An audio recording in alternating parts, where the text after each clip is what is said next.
جی بیٹا next ہمارا عنوان ہے نظم نعت جو کہ احسان دانش کی لکھی ہوئی ہے۔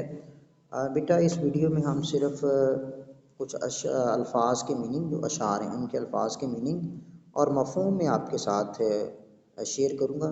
تشریح ہے چونکہ ہم نے پہلے بھی 1-2 مرتبہ پڑھ چکے ہیں، 2 مرتبہ، تو تشریح آپ خود کر لیں۔ اگر پھر بھی آپ کا کہیں پہ کوئی پرابلم ہو تو آپ مجھے میرے پرسنل نمبر پہ واٹس ایپ کر سکتے ہیں، یا جب ہم اس کے بعد پڑھنے کے بعد کویشچن آنسر کرتے ہیں اس میں آپ کسی نے کوئی تشریح وغیرہ پوچھنی ہے مزید تو آپ مجھ سے پوچھ سکتے ہیں۔ جی بیٹا سب سے پہلے چلتے ہیں پہلا شعر۔ تو عالم کا امدادگار آ گیا ہے، امی آ گیا، غم گسار آ گیا ہے۔ بیٹا 2 عالم سے مراد ہے دونوں جہاں، یعنی دنیا بھی اور آخرت بھی، ٹھیک ہے۔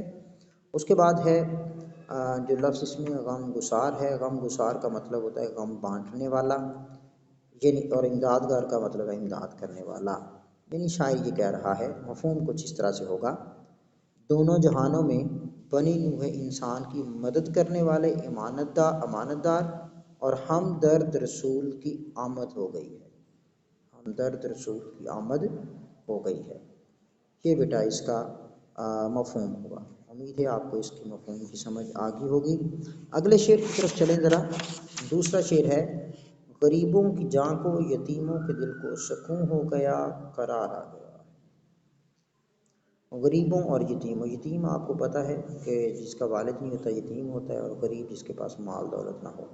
عرب میں اس وقت لوگ غریبوں سے بھی نفرت کرتے تھے اور یتیموں سے۔ تو یہاں پہ شاعر نے بہت ہی اچھے انداز میں کہا کہ جب اللہ کے نبی صلی اللہ علیہ وسلم اس دنیا میں آئے تو غریبوں کی جان کو تحفظ مل گیا، یتیموں کے دل کو بھی سکون مل گیا، قرار آ گیا، ان کو سکون اور قرار ان کو مل گیا کہ اب ہمارے لیے کوئی بات کرنے والا بھی آ گیا ہے۔ وہ لوگ جو نسل در نسل، اصل میں غریبوں کا ذکر اس لیے کیا ہے، میں آپ کو بتا دوں، امیر غریب کو رقم دیتا تھا سود پر، اور وہ بیچارہ سود واپس نہیں کر پاتا تھا، اور نسل در نسل سود کے جال میں جکڑے ہوئے تھے۔ اللہ کے نبی صلی اللہ علیہ وسلم نے سود کو آ کر حرام قرار دے دیا۔ غریبوں کی جان کو اس لیے کہا سکون ہو گیا۔ اور دوسرا مطلب ہے یتیموں کے دل کو، یتیم دھکے کھانے پہ مجبور تھے، کوئی ان کے سر پر سایہ شفقت نہیں کرتا تھا، سب ان سے نفرت کرتے تھے۔ اللہ کے نبی صلی اللہ علیہ وسلم خود در یتیم بن کر آئے اور تمام ایک سے شفقت کی۔ تو اس لیے شاعر نے کہا غریبوں کی جان کو، یتیموں کے دل کو سکون ہو گیا، قرار آ گیا ہے۔ امید ہے آپ کو شعر سمجھ آ گیا ہوگا۔ اگلا شعر دیکھیں، اصول محبت ہے پیغام جس کا، وہ محبوب پروردگار آ گیا ہے۔ بیٹا محبوب کہتے ہیں جس سے محبت کی جائے، اور پروردگار پالنے والے کو کہتے ہیں۔ یعنی شاعر یہ کہنا چاہتا ہے رسول اکرم صلی اللہ علیہ وآلہ وسلم اللہ کے محبوب ہیں اور ان کا پیغام اصول محبت ہے، ٹھیک ہے۔ یعنی بات وہی ہے کہ ایک تو اللہ کے محبوب ہیں حضور صلی اللہ علیہ وسلم، آپ صلی اللہ علیہ وسلم کی، یعنی اللہ نے اپنے محبوب کو اس دنیا میں بھیجا، کس لیے کہ تمام لوگوں کے دلوں سے حسد، بغض، نفرت، دوسروں کے حق مارنے کے جذبات کو ختم کر دے، ہر ایک سے محبت سے پیش آئیں۔ یہ چیزیں لے کر آپ صلی اللہ علیہ وسلم اس دنیا میں آئے، اسی لیے شاعر نے کہا اصول محبت ہے پیغام جس کا، وہ محبوب پروردگار آ گیا ہے، یعنی اب وہ لوگوں کو پالنے والا آ گیا ہے۔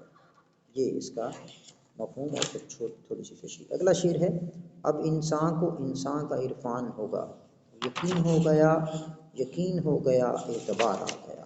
بیٹا عرفان کا مطلب ہے پہچان ہونا، تعارف ہو جانا، ٹھیک ہے، اور یقین اور اعتبار کا ایک ہی مطلب ہے دونوں کا۔ شاعر یہ کہنا چاہ رہا ہے رسول پاک صلی اللہ علیہ وآلہ وسلم کی آمد سے اب ہمیں یقین ہو گیا ہے کہ انسان کو انسان کی پہچان حاصل ہو جائے گی یا ہوگی، یعنی اب انسان کو پہچانے گا۔ آدمی اور انسان میں فرق ہے بیٹا، انسان وہ ہوتا ہے جو دوسروں کا بھلا سوچے، دوسروں کے لیے کام کرے، ٹھیک ہے۔ یہ ہے ایک دوسرے کا عرفان ہو جانا، ایک دوسرے سے انسان کو انسان کا عرفان ہو جانا، اور یہی اس شعر میں شاعر نے کہا ہے کہ اللہ کے نبی صلی اللہ علیہ وسلم کی آمد سے اب انسان کو انسان کا عرفان ہوگا۔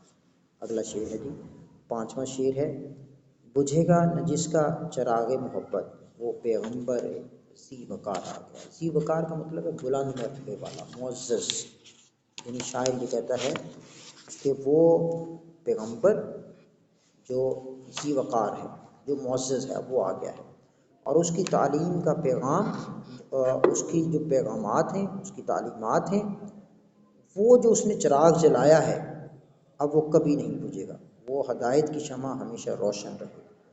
یعنی شاعر کہہ رہا ہے مفہوم یہ ہے حضرت محمد صلی اللہ علیہ وآلہ وسلم وہ ذی وقار پیغمبر ہیں، وہ معزز پیغمبر ہیں جن کی ہدایت کی شمع ہمیشہ روشن رہے.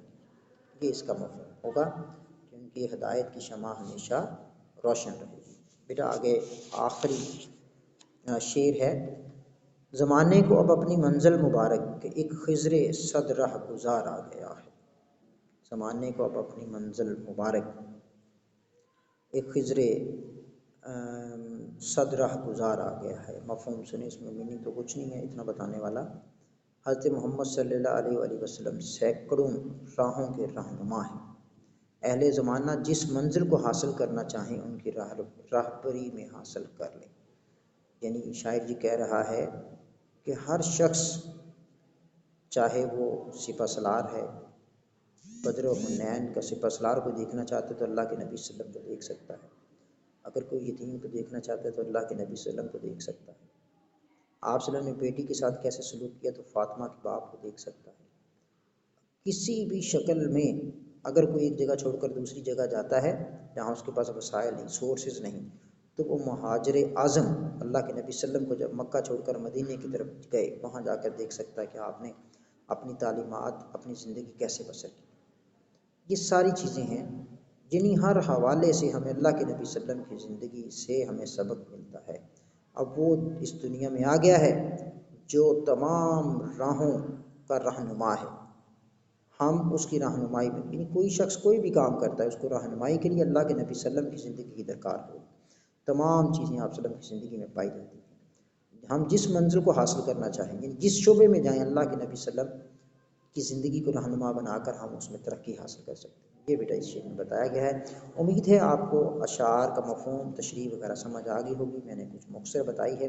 اگر آپ کو کوئی کویشچن ہو تو جب ہم ابھی کویشچن آنسر کی سیشن کریں گے اس میں آپ مجھ سے پوچھ سکتے ہیں. یہاں پہ ہم وائنڈ اپ کرتے ہیں. وعلیکم السلام ورحمۃ اللہ وبرکاتہ.